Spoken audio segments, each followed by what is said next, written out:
Hello students, good morning. Again welcome to the chemistry world. फिर से आप सोच रहे होंगे आज क्या पढ़ना है मैडम। तो आज का टॉपिक है हमारा इलेक्ट्रॉन गेन एंथैल्पी।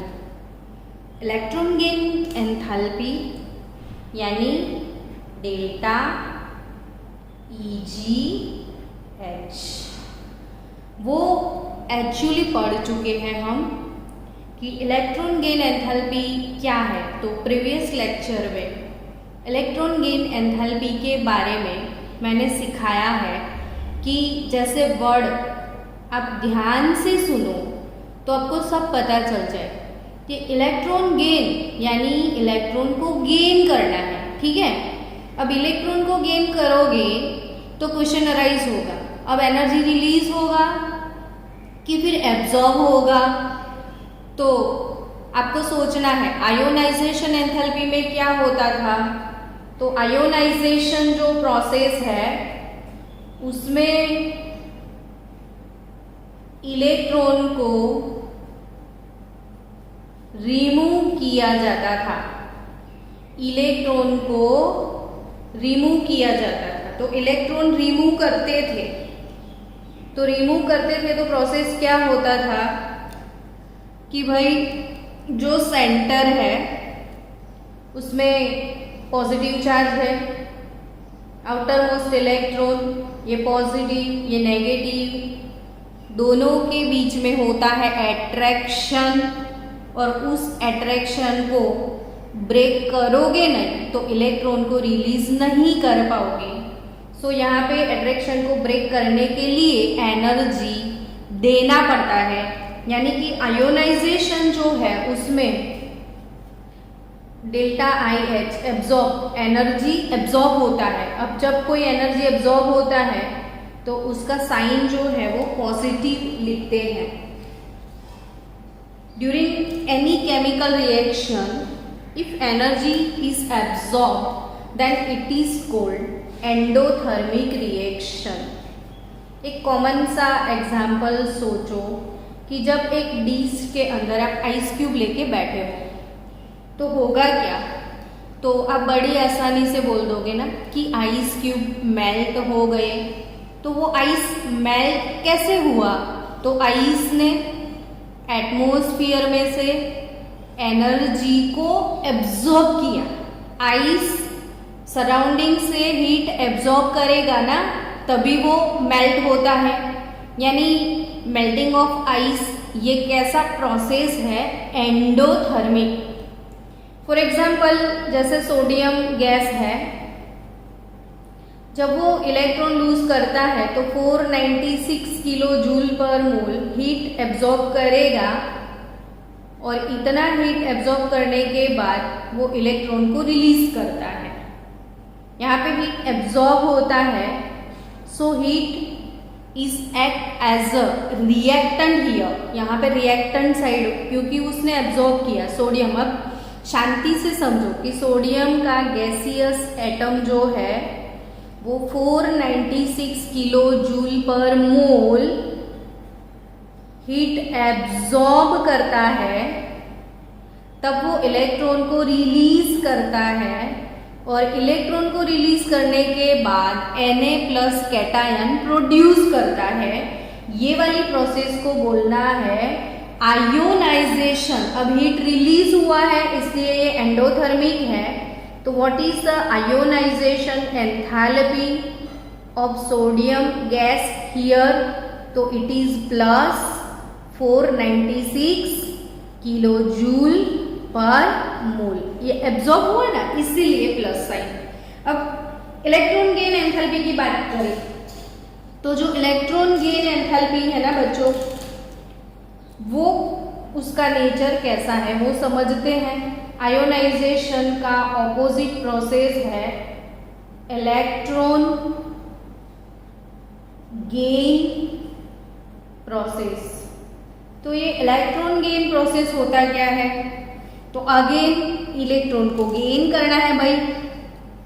तो कोई गैसियस एटम जब इलेक्ट्रॉन गेन करेगा यानी यहाँ पे ये न्यूक्लियस है, ये आउटर मोस्ट ऑर्बिट है, यहाँ इलेक्ट्रॉन को गेन करना है यानी एक्सेप्ट करना है, और तब एनर्जी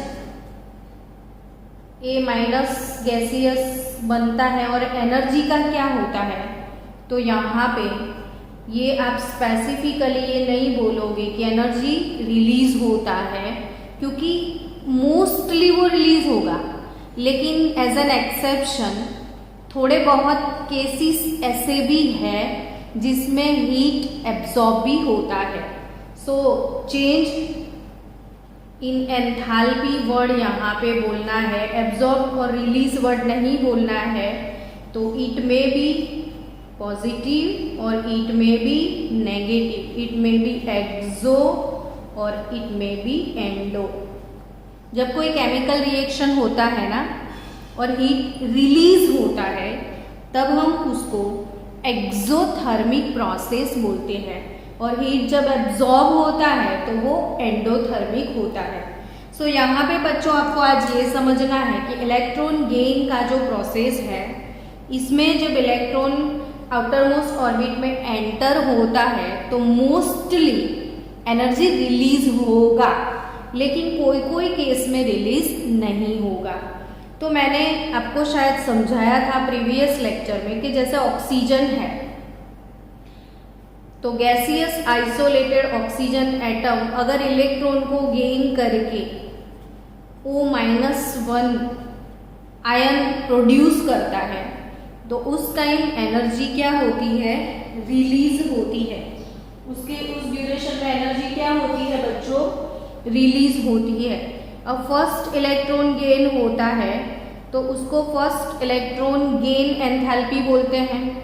यहाँ पे जो भी एनर्जी रिलीज होगा वो energy act as a product here, क्योंकि ये प्रोड्यूस होगा प्लस एनर्जी रिलीज होगा, तो यह प्लस करके लिखोगे, लेकिन एक्चुअल वैल्यू वो रिलीज होता है, इसके लिए उसका जो साइन रहेगा वो माइनस लिखते हैं। तो -x किलो जूल पर मोल, या तो इलेक्ट्रॉन वोल्ट पर एटम यूनिट पर हम यूज कर सकते हैं। चलो बच्चों अब समझो कि O-1 गैस जो है वो फिर से एक इलेक्ट्रॉन गेन करेगा, तो O-2 गैस यानी सेकेंड इलेक्ट्रॉन गेन एंथैल्पी कैसी होगी, अब ये सोचना है। ये आपके लिए बहुत ज़्यादा इम्पॉर्टेंट चीज़ है। कॉम्पिटिटिव लेवल पे ऐसे डिटेल क्वेश्चन आते हैं जो कि टेक्स्ट बुक में बेसिकली नहीं है। तो यहाँ पे आप समझना बच्चों कि ये फर्स्ट इलेक्ट्रॉन गेन किया ना, तो फर्स्ट इलेक्ट्रॉन गेन एंथैल्पी, और सेकेंड इलेक्ट्रॉन गेन करोगे ना तो सेकेंड इलेक्ट्रॉन गेन एंथैल्पी। तो ये फर्स्ट इलेक्ट्रॉन गेन एंथैल्पी, ये सेकेंड इलेक्ट्रॉन गेन एंथैल्पी, तो it is again plus here. क्यों भाई प्लस, फर्स्ट वाला प्रोसेस एक्सो हुआ, यहाँ पे सेकेंड वाला प्रोसेस एंडो होता है। यहाँ पे एनर्जी रिलीज होता है, यहाँ पे एब्जॉर्ब होता है। तो फर्स्ट वाला नेगेटिव, सेकेंड वाला पॉजिटिव। अब ऐसा क्यों, तो कोई भी छोटा बच्चा भी समझ सकता है कि अब ये एक इलेक्ट्रॉन गेन करने के बाद नेगेटिव हो गया, ये भी नेगेटिव है। नेगेटिव यानी इक्वल चार्ज, मतलब इक्वल चार्ज होता है, तो इक्वल चार्ज के अंदर होता क्या है, तो रिपल्शन होता है। तो due to this electrostatic repulsion electron enter होने को मना करता है। अब जब उसको जाना ही नहीं है तो हमको तो भेजना पड़ेगा ज़बरदस्ती से, तो हम ज़बरदस्ती करेंगे उसके साथ, यानी हमको प्रेशराइज करना है कि भाई तू जा जा जा, यानी हम उसको प्रेशर कर रहे हैं भेजने के लिए। लेकिन वो जैसे जाता है यहाँ से उसको इरिटेट करता है मत आ, तो हमको ज़बरदस्ती से डालना पड़ेगा, यानी कि सेकेंड टाइम जो हीट है वो प्रेशराइज करके हम डालेंगे, यानी हीट प्रोवाइड करेंगे। So it is why. अब होता क्या है, तो दोनों रिएक्शन का टोटल लगा हुआ, तो ये कट हो जाएगा। तो व्हाट इज एक्चुअल रिएक्शन, तो oxygen gas, electron plus electron, 2 electron gives O-2. Now what about net enthalpy, so यहाँ पे total electron gain enthalpy net reaction होता क्या, तो delta EgH1 plus delta EgH2 यानी दोनों स्टेप का टोटल होता है। कोई भी ऑक्सीजन एटम एक साथ 2 इलेक्ट्रॉन गेन नहीं करेगा, वो 2 स्टेप में सक्सेसिव 2 स्टेप होते हैं। फर्स्ट स्टेप कुछ एनर्जी चेंजेस, सेकेंड स्टेप कुछ एनर्जी चेंजेस और लास्ट में दोनों का कुल मिला के ये आपको मिलता है। तो यहाँ पे आप याद रखना कि जो फर्स्ट स्टेप में एनर्जी रिलीज होता है, so magnitude of X is too much greater than that of Y. ये फर्स्ट स्टेप में बहुत ज़्यादा रिलीज होता है, ये बहुत माइनर होता है जो हमको प्रोवाइड करना पड़ता है। तो व्हाट इज जो अल्टीमेट यानी कुल चेंज जो होता है वो नेगेटिव ही आएगा। फर्स्ट वाला नेगेटिव, सेकेंड वाला positive, but ultimate change will be negative.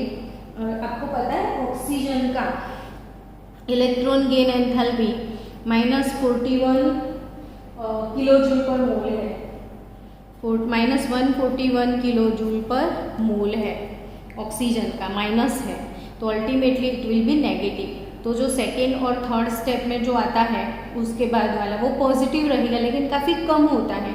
सबसे ज़्यादा एनर्जी फर्स्ट स्टेप में रिलीज हो जाती है, तो ओवरऑल चेंज नेगेटिव होगा। तो ये एक IMP चीज़ थी जो आपको याद रखनी है। अब हम जाएंगे इलेक्ट्रॉन गेन एंथैल्पी, उसका periodic trend, down the group and across the period. तो डाउन द ग्रुप और अक्रॉस द पीरियड क्या चेंज आता है वो हमको समझना है। Wait for 1 minute.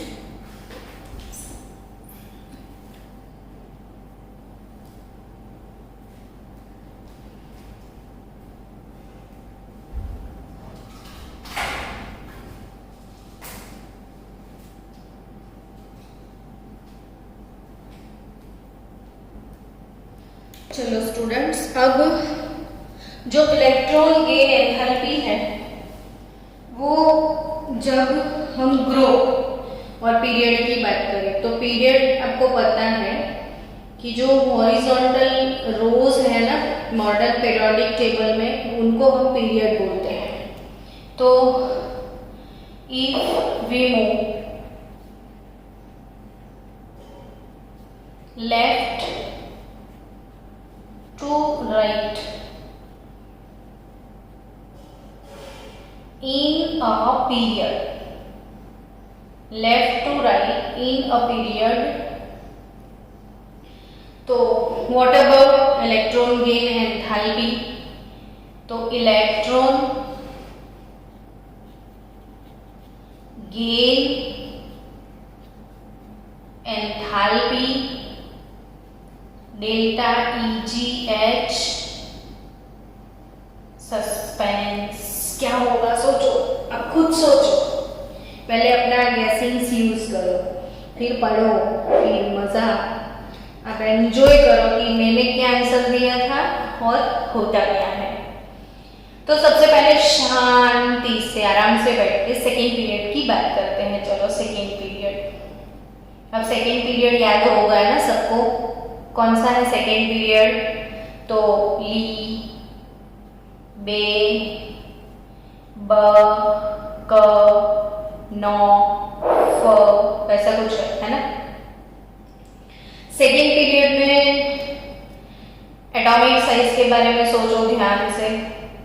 तो ये बड़ा है, फिर बेरिलियम थोड़ा छोटा है, बोरोन उससे छोटा है, कार्बन उससे छोटा है, नाइट्रोजन, ऑक्सीजन और फ्लोरीन तो एकदम छोटा हो गया।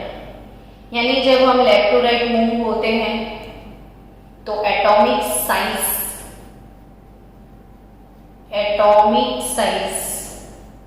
या तो एटॉमिक रेडियस डिक्रीज होता है। अब एटॉमिक रेडियस डिक्रीज होने से क्या इलेक्ट्रॉन के गेन एंथैल्पी को लेना देना? तो एक कॉमन सा लॉजिक अप्लाई करो कि ये न्यूक्लियस है, यहाँ पे इलेक्ट्रॉन को आना है, ठीक है। तो यहाँ पे वो कैसा अट्रैक्शन फील करेगा और यहाँ पे इलेक्ट्रॉन को आना है तो वो कैसा अट्रैक्शन फील करेगा। तो कॉमन आप सोच सकते हो कि यहाँ पे डिस्टेंस ज्यादा है तो इलेक्ट्रॉनिक अट्रैक्शन कम होगा, और यहाँ पे डिस्टेंस कम है तो अट्रैक्शन ज्यादा होगा।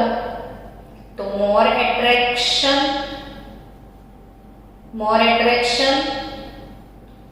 मोर विल बी एनर्जी रिलीज्ड। तो मोर अट्रैक्शन मोर एनर्जी, यानी जो छोटा साइज होगा ना उसको इलेक्ट्रॉन गेन करने की टेंडेंसी बहुत ज्यादा होती है।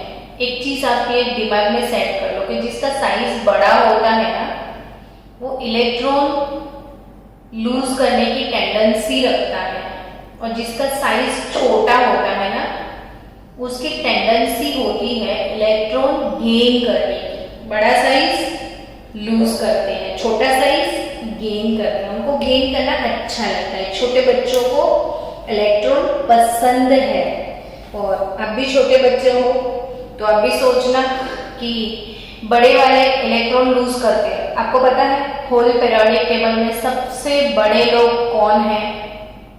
तो बड़े बड़े साइज वाले लोग हमारे फर्स्ट ग्रुप में हैं।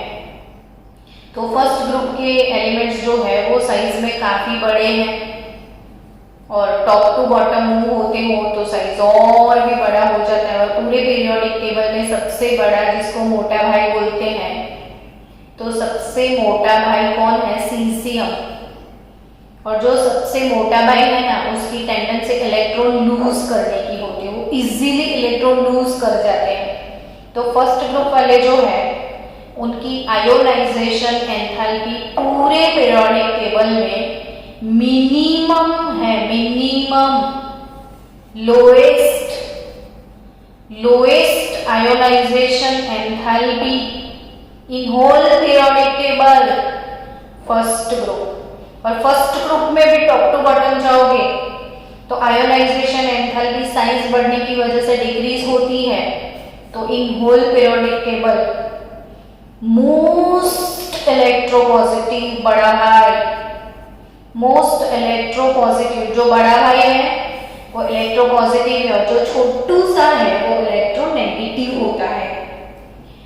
सो यहाँ पे स्टूडेंट्स फर्स्ट ग्रुप की बात की है। फर्स्ट ग्रुप में ऐसा क्या खास है? तो फर्स्ट ग्रुप के बारे में आप सोचो अगर, और 70th ग्रुप के बारे में सोचो। तो जो फर्स्ट ग्रुप है ना उसका जनरल कॉन्फ़िगरेशन है नोबल गैस NS1, और 17th का नोबल गैस NS2 NP5। अब दोनों के बीच का डिफरेंस ये है कि भाई फर्स्ट वाले को क्या है, सबको ना नोबल गैस तो बनने की बहुत बहुत बहुत ज्यादा इच्छा होती ही है। तो इसको कैसा है, काश कोई आए और मेरा एक इलेक्ट्रॉन ले जाए। इसको ऐसा है, काश कोई आए और मेरा एक इलेक्ट्रॉन ले जाए। सो इसको इलेक्ट्रॉन लूज करने की बहुत बहुत बहुत जल्दी है। भाई प्लीज कोई आ जाओ। इसको एटमॉस्फेयर में खुला छोड़ो तो वो एयर को बोलेगा मेरा इलेक्ट्रॉन ले जाओ, पानी में रखो पानी को बोलेगा मेरा इलेक्ट्रॉन ले जाओ। इसको कहीं पे भी नहीं रख सकते। ये सोडियम को तो हमको केरोसिन में स्टोर करना पड़ता है, नहीं तो ब्लास्ट हो जाता है। सो ये एक इलेक्ट्रॉन लूज करने के लिए इतने उतावड़े हैं, मतलब इतना उनको क्रेजीनेस है कि भाई वो ब्लास्ट कर देते हैं सब कुछ। यानी कि ये लोग मोस्ट रिएक्टिव, इनको क्या बोलोगे आप, मोस्ट रिएक्टिव, जबरदस्त रिएक्शन करते हैं ये लोग, साइलेंट बिल्कुल भी नहीं है। वैसे ही ये भी 17 ग्रुप वालों की क्या सीन है, तो NS2 NP5, यानी एक मिल जाता ना एक। इन लोगों को भगवान से शिकायत है, क्यों भगवान एक के लिए हमको गरीब बना दिया, काश हमको आप एक दे देते, आपका क्या जाता था। इसलिए इन लोगों को कैसा है कि भाई काश कोई आए, काश कोई आए और मुझे एक इलेक्ट्रॉन दे जाए। इनको चाहिए एक इलेक्ट्रॉन, और किसी ने जब दे दिया ना तो वो इतने खुश हो जाते हैं कि डीजे लेके नाचते हैं, यानी कि अपनी खुशी को वो रिलीज करते हैं। सो एक्सेस रिलीज होता है उनकी खुशियां जब वो एक इलेक्ट्रॉन गेन कर लेते हैं, और ये इलेक्ट्रॉन यहाँ पे गेन हो जाएगा तो ये ऑपेक क्लियर हो जाएगा, ये लोग नोबल हो जाएंगे, स्टेबल हो जाएंगे, यानी हाईएस्ट हाईएस्ट हाईएस्ट मैक्सिमम कुछ भी बोलो, इलेक्ट्रॉन गेन एंथैल्पी का वैल्यू जो है नेगेटिव, सबसे ज्यादा नेगेटिव यानी सबसे ज्यादा रिलीज होता है, वो है अपना 17th ग्रुप। इलेक्ट्रॉन गेन करने की सबसे ज्यादा तमन्ना पूरे पीरियोडिक टेबल में किसकी है? तो 17th ग्रुप की। अब सोचो, लिथियम फर्स्ट ग्रुप में है, ये 17th ग्रुप में है, 17 की टेंडेंसी मैक्सिमम है, तो आप लेफ्ट टू राइट जाओगे तो इलेक्ट्रॉन गेन एंथैल्पी इंक्रीज होगा। क्या होगा? इंक्रीज होगा। इलेक्ट्रॉन गेन एंथैल्पी इंक्रीज होगा if we move left to right in a period. समझ गए ना बच्चों? तो लेफ्ट टू राइट अगर मूव हो गए तो इलेक्ट्रॉन गेन एंथैल्पी इंक्रीज होता है। और अब पीरियड की बात करें तो where there is a chemistry, where there is any chemical trend, there is always exception.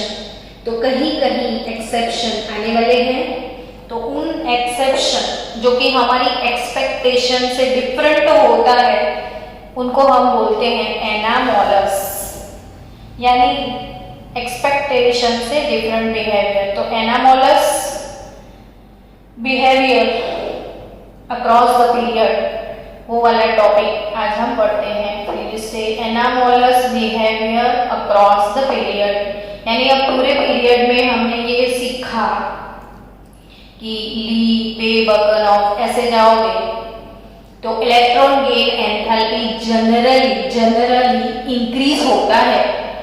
तो यहाँ पे एनामोलस बिहेवियर कौन शो करते हैं? तो ये आपको याद रखने हैं, ट्रेंड बेरिलियम हो सकता है, इसमें नाइट्रोजन हो सकता है और नियॉन हो सकता है। सेकेंड पीरियड में ली, बे, बकन ऑफ सेकेंड पीरियड में बेरिलियम, नाइट्रोजन और लास्टली नियॉन। तो इन तीन में प्रॉब्लम आ सकता है। क्या प्रॉब्लम आता है वो उनके कॉन्फ़िगरेशन से पता चल जाएगा।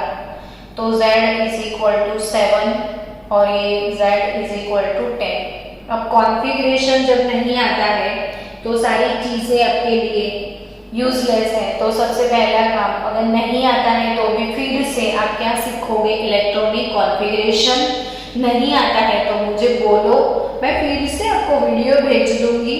अब भी तो इलेक्ट्रॉनिक कॉन्फ़िगरेशन कर लो बाबा, क्योंकि पूरा केमिस्ट्री अब विदाउट इलेक्ट्रॉनिक कॉन्फ़िगरेशन कभी कुछ नहीं आएगा। आपको पूरा हर एक चैप्टर में पूरा फोकस इलेक्ट्रॉनिक कॉन्फ़िगरेशन पे ही करना है। तो जब जो चीज इतना इंपॉर्टेंट है उसको कैसे छोड़ सकते हैं हम, है ना बच्चों? तो उसको ही पकड़ो पहले। चलो कॉन्फ़िगरेशन, हाँ 4 इलेक्ट्रॉन, सबसे पहला ऑर्बिट 1s, उसके बाद आता है 2s। s की कैपेसिटी 2 इलेक्ट्रॉन की होती है, तो 1s2 2s2। इसका भी सिंपल से लिख सकते हो। सबसे पहले 1s लिखना है, फिर 2s आता है, 1s 2s के बाद क्या आता है 2p। s की कैपेसिटी 2 होती है, ये भी 2, 2 2 4 प्लस ये 7 है ना, तो आप 3 लिख सकते हो यहाँ पे। और यहाँ पे 1s 2s 2p, तो 1s2 2s2 2p 6 6 प्लस 4 10 हो गए कॉन्फ़िगरेशन। कितना इजी है। अभी यहाँ पे इन तीनों में इश्यू क्या है? तो जो 2s ऑर्बिटल है उसका कोई सब ऑर्बिटल नहीं है, लास्ट में p है, उसमें px py pz, और ये भी p ऑर्बिटल है तो उसमें भी px py pz होते हैं। अब ये जो 2s है इसमें 2 इलेक्ट्रॉन है, तो अप एंड डाउन, यहाँ पे अप अप अप, और ये अप अप अप, 1 2 3 4 5 5 6। अब सोचो ध्यान से, क्या कुछ प्रॉब्लम है यहाँ पे? तो यस, क्यों भाई? तो यहाँ पे एक्स्ट्रा स्टेबिलिटी जैसा कुछ दिख रहा है। Extra stability due to the half filled और फुल फील्ड डिजेनरेट ऑर्बिटल्स। ये है फुल्ली फील्ड, ये है हाफ फील्ड। आधा तो भर चुका है ना कंप्लीटली, और ये है फुल्ली फील्ड। अब जब फुल्ली फील्ड होता है या हाफ फील्ड होता है तो ये एक्स्ट्रा स्टेबिलिटी गेन करता है, और जो स्टेबल है, अपने संसार में सुखी है, उसको क्यों किसी से कुछ लेना देना? इनको जरूरत ही नहीं है कि काश कोई आया और मुझे इलेक्ट्रॉन दे जाए। They are all satisfied, not required any electron. So यहाँ पे आप बोल सकते हो कि भाई beryllium, nitrogen and neon shows positive electron gain enthalpy. इन लोगों की इलेक्ट्रॉन गेन एंथैल्पी पॉजिटिव है। Positive electron gain enthalpy, first electron gain enthalpy की बात कर रही हूं मैं। इन लोगों को इसको कैसे गेन करोगे? गेन करने की जरूरत ही नहीं है। आने वाला इलेक्ट्रॉन अब 2p हायर ऑर्बिटल में या 2s तो फुल है, तो जब आएगा तो किधर जाएगा? इलेक्ट्रॉन को आप जबरदस्ती डालोगे तो 1s 2s, 2s के बाद कौन सी ऑर्बिटल आती है? 2p। और 2p का जो एनर्जी लेवल है वो 2s से ज्यादा है, समझ रहे हो? ये फुल है, यहाँ पे इलेक्ट्रॉन नहीं आ सकता। अब बेरिलियम में इलेक्ट्रॉन डालने की आप कोशिश करोगे, बेरिलियम माइनस बनाओगे, यानी आपको एक्स्ट्रा इलेक्ट्रॉन ऐड करना है। तो वो एक्स्ट्रा इलेक्ट्रॉन ऐड कहाँ करोगे? जगह तो है नहीं। तो फिर 1s 2s फुल है, तो उसके बाद वाला 2p ऑर्बिटल, उसमें इलेक्ट्रॉन डालना पड़ेगा आपको। तो 2p का एनर्जी लेवल तो 2s से ज्यादा है, तो आप हायर एनर्जी लेवल में इलेक्ट्रॉन को डालोगे तो आपको सामने से एनर्जी प्रोवाइड करना पड़ेगा। फिर नाइट्रोजन कैसे डालोगे? ऑलरेडी स्टेबल है तो वो जाएगा ही नहीं। अगर यहाँ पे आता है कोई इलेक्ट्रॉन तो इलेक्ट्रॉन एक घर में 2 इलेक्ट्रॉन आप डालो, ऐसे आप पैर बनाओगे तो इलेक्ट्रॉन के बीच में रिपल्शन होता है। इलेक्ट्रॉन के बीच में क्या होता है बच्चों? Repulsion. So electronic repulsion is that, तो आपको वो रिपल्शन के अगेंस्ट में जबरदस्ती इलेक्ट्रॉन घुसाना है स्टेबिलिटी के बाद भी, तो वो पॉजिटिव हो सकता है। और नियॉन को तो वैसे भी गेन नहीं करना है। हमारे पीरियोडिक टेबल का जो इनर्ट ग्रुप है, 18th वाला ग्रुप, वो फुल्ली सेटिस्फाइड है, उनकी लास्ट ऑर्बिट फुल्ली फिल्ड है। Noble gas NS2 NP6 octet clear, इनको किसी का भी इलेक्ट्रॉन लेना ही नहीं है। सो लेस यानी कि लोएस्ट आप बोल सकते हो। इलेक्ट्रॉन गेन एंथैल्पी इनको गेन ही नहीं करना है, तो minimum electron gain enthalpy 18th group वालों की है, और 18th ग्रुप वालों की एंथैल्पी वैल्यू पॉजिटिव होती है क्योंकि उनको इलेक्ट्रॉन लेना ही नहीं है। तो ये 3 जो केसेस है एनामोलस अक्रॉस द पीरियड, तो बेरिलियम, नाइट्रोजन, नियॉन, ये फुल्ली फिल्ड है, ये हाफ फिल्ड है, ये भी फुल्ली फिल्ड है, तो इन लोगों को एक्स्ट्रा स्टेबिलिटी है, तो ये लोग को इलेक्ट्रॉन गेन करना ही नहीं है। सो आप जबरदस्ती इलेक्ट्रॉन डालोगे, इट रिक्वायर्स एनर्जी। सो यहाँ पे इन सबकी इलेक्ट्रॉन गेन एंथैल्पी पॉजिटिव होगी। सबकी इलेक्ट्रॉन गेन एंथैल्पी कैसी होगी? पॉजिटिव। आपको पता है नाइट्रोजन की जो इलेक्ट्रॉन गेन एंथैल्पी है ना बच्चों, वो है +31 किलो जूल पर मोल, +31 किलो जूल पर मोल, क्योंकि इसको गेन करना ही नहीं है नाइट्रोजन को। तो सबसे पॉजिटिव वाले कौन है पता है? Helium, neon, argon, krypton, xenon, radon, ये 18 ग्रुप एलिमेंट है और सबको इलेक्ट्रॉन गेन नहीं करना है, जबरदस्ती इलेक्ट्रॉन डाला जाता है। तो उनकी इलेक्ट्रॉन गेन एंथैल्पी पॉजिटिव है। हीलियम की +48 है, नियॉन की +116 है, आर्गन की +96 है, क्रिप्टन की +96 है। फिर ज़ेनॉन की बात की जाए तो 77 है, रेडॉन की +68 है। तो यहाँ पे ये इनर्ट गैसेस जो है सभी की इलेक्ट्रॉन गेन एंथैल्पी का वैल्यू पॉजिटिव है। हाँ, नाइट्रोजन का पॉजिटिव है, बेरिलियम का पॉजिटिव है, नियॉन का पॉजिटिव है। ठीक है, तो आप यहाँ पे कुछ समझ गए होंगे। चलो अब जाते हैं ग्रुप में कि when we move top to bottom in a group then what will happen। आप सोच के रखो तो सीधा डायरेक्ट आप बोल सकते हो कि जैसे ग्रुप में हम टॉप टू बॉटम जाते हैं तो क्या इंक्रीज होता है, साइज। समझ गए। अब ये इलेक्ट्रॉन, ये साइज बड़ा है, यानी आने वाले इलेक्ट्रॉन को लेस अट्रैक्शन फील होगा। वैसे भी मैंने आपको बता दिया जिसका साइज बड़ा है उसको लूज करना है, गेन नहीं करना है। छोटू लोग गेन करते हैं, तो ये लोग गेन करेंगे तो अट्रैक्शन ज्यादा प्रोवाइड होगा, तो more energy will be released here, less energy will be released. तो delta EGH along with period या डाउन द ग्रुप, जैसे भी आप डाउन द ग्रुप आप जैसे मूव होते हो तो इलेक्ट्रॉन गेन एंथैल्पी डिक्रीज होता है। यानी आप इसको ऐसे नहीं बोल सकते हो डिक्रीज, कम एनर्जी रिलीज होगा तो इट बिकम लेस नेगेटिव। ज्यादा एनर्जी रिलीज होता है तो इट बिकम मोर नेगेटिव। तो पीरियड में ऐसे मूव होंगे तो इंक्रीज होगा, यानी रिलीज ज्यादा होगा तो इट बिकम मोर नेगेटिव, और top to bottom it become less negative. Decrease का मतलब लेस नेगेटिव। क्यों कि देखो किसी में, चलो हम फ्लोरीन की बात करें और फ्लोरीन की बात करें। फ्लोरीन जब इलेक्ट्रॉन गेन करता है तो 328 किलो जूल पर मोल रिलीज होता है, और क्लोरीन जब गेन करता है तो 349 किलो जूल पर मोल रिलीज होता है।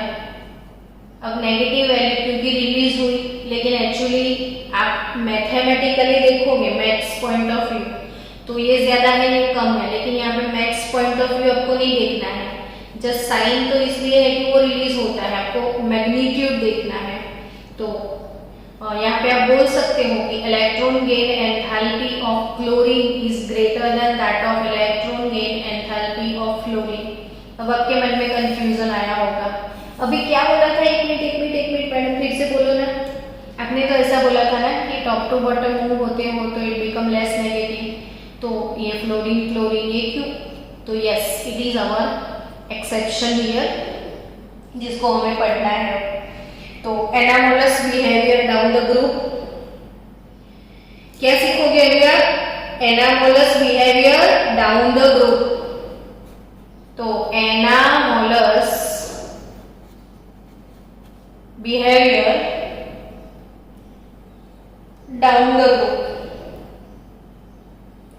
अब anomalous behaviour down the group में कोई भी ग्रुप में आप टॉप टू बॉटम मूव होते हो तो इलेक्ट्रॉन गेन एंथैल्पी जो है फ्लोरीन क्लोरीन ब्रोमीन आयोडीन एस्टेटिन वो डिक्रीज होता है। तो डिक्रीज होता है, फिर उसके बाद एनामोलस डिस्कस करते हैं। सबसे पहले वैल्यू लिख देते हैं ताकि आपके दिमाग में कभी ये चीजें भूलने की कोई वजह ना हो। -349 ब्रोमीन का जो है वो फिर डिक्रीज हो गए, -325 है। फिर आयोडीन का डिक्रीज हो जाएगा, -295 वैल्यू है, और एस्टेटिन तो -270 पे है। ये सारी जो वैल्यू है ना वो किलो जूल पर मोल में है, किलो जूल पर मोल में है ये सारी वैल्यू। और ये जो वैल्यू है उसकी बात की जाए तो यहाँ पे इलेक्ट्रॉन गेन एंथैल्पी जो है ये लिख दो और यहाँ पे आप लिखो एटॉमिक नंबर। तो जनरली आपको ग्राफ ऐसे मिलेगा, यानी फ्लोरीन से ज्यादा क्लोरीन का है, फिर ब्रोमीन का और फिर आयोडीन का।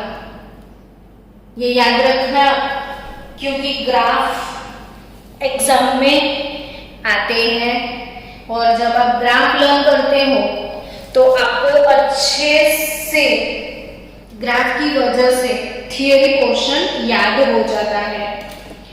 सो स्टूडेंट्स, यहाँ पे atomic number versus electron gain enthalpy का सीन आपने देख लिया कि फ्लोरीन, क्लोरीन, ऑक्सीजन, फ्लोरीन से ज्यादा किसका है, क्लोरीन का। तो आप बोल सकते हो कि in whole periodic table highest electron gain enthalpy 17th group का है और 17th ग्रुप में भी सबसे ज्यादा वैल्यू किसका है, क्लोरीन का। तो यानी होल पीरियोडिक टेबल में maximum electron gain enthalpy chlorine का है और मिनिमम आयोनाइजेशन एंथैल्पी सीजियम का है। तो सीजियम और chlorine best pair for ever, आप बोल सकते हो सबसे हसीन जोड़ी सीजियम क्लोरीन की। तो अब क्यों ऐसा होता है वो समझते हैं, क्यों ऐसा होता है। तो वो क्यों का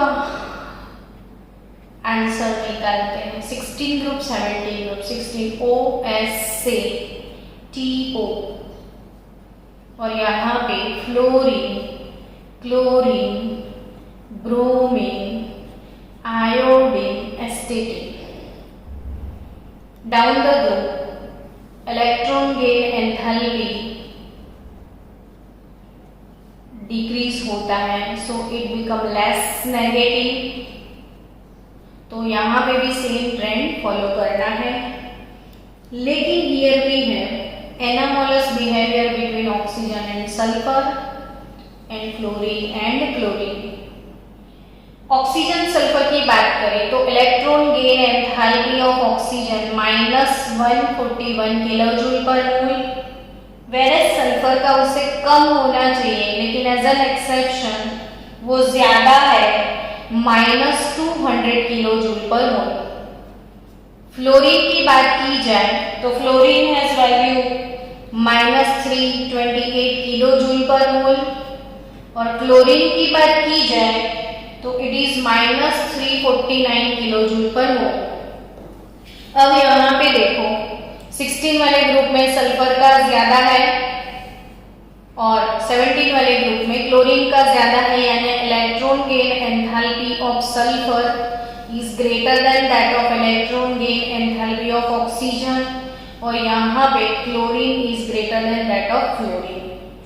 तो ऐसा क्यों होता है वो ध्यान से सुनना कि फ्लोरीन और क्लोरीन हमेशा सबसे पहला काम आपको लिख देना है इलेक्ट्रॉनिक कॉन्फ़िगरेशन। फ्लोरीन का है हीलियम 2s और 2p5,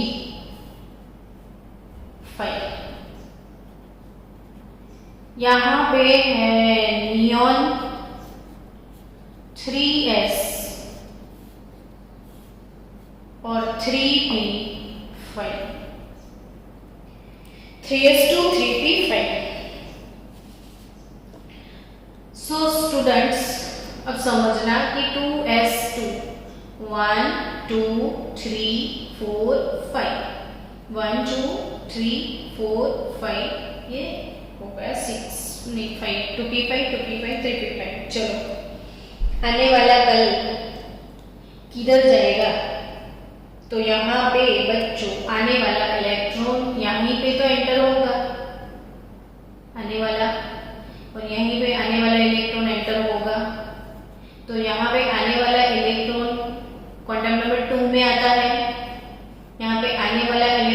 क्वांटम नंबर 3 में आता है। अब आने वाला इलेक्ट्रॉन किसी के साथ पेयर भी बनाने वाला है, वो पेयरिंग करेगा।